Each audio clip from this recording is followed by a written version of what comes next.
testimony. So, well, I didn't want to go to America Ablaze just to Alabama because I just didn't want to give my summer up for God.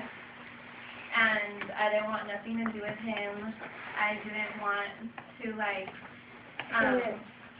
worship him, pray to him, read the Bible. I didn't want to do anything. I was just, like, so blinded by the worldly things. And when I got to the camp, like, it just opened my eyes. It just, like, made me realize how dead I was inside and how dark and I was, and like, and I always got in trouble by my parents. Like, I would do stupid stuff at school, and my parents would find out, like, a week later or something, and I would always blame God. I would be like, God, if you were good, why can't you just leave me alone and let me do my stuff? Why do I have to live by you? Why can't I just go and do my own thing without you having to be in my life? And I would just doubt him, and I would just start blaming him, and I didn't want anything to do with him. But then I realized that I was getting caught because he was bringing my sins to the light so I could get closer to him, because all he wanted was just me.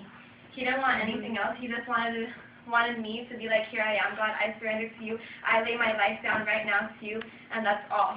But no, I was just so blinded. I just wanted to do all the stuff my friends were doing because I thought it was cool. I was full of pride, and I held stuff against my parents, like anger, and I just wanted to rebel against my mom because I just, like, held so much against her. And out of all those times, my heart just kept hardening, and you don't realize how hard it could get until you just, like, start getting convicted. Like, I was getting so convicted there in Alabama.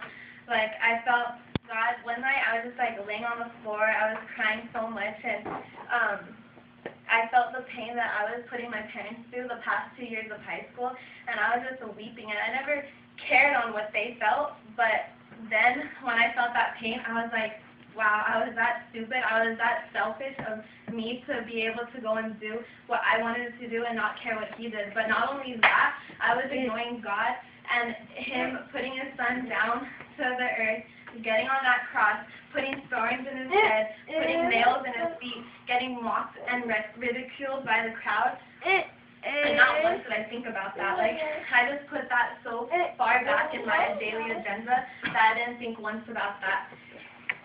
And now it's just like, I don't know, that's just like all I want. Like, I just put my life down for him, and the verse that I was out there that really got to me was, godly sorrows brings repentance. Oh wait, it's 2 Corinthians 7:10.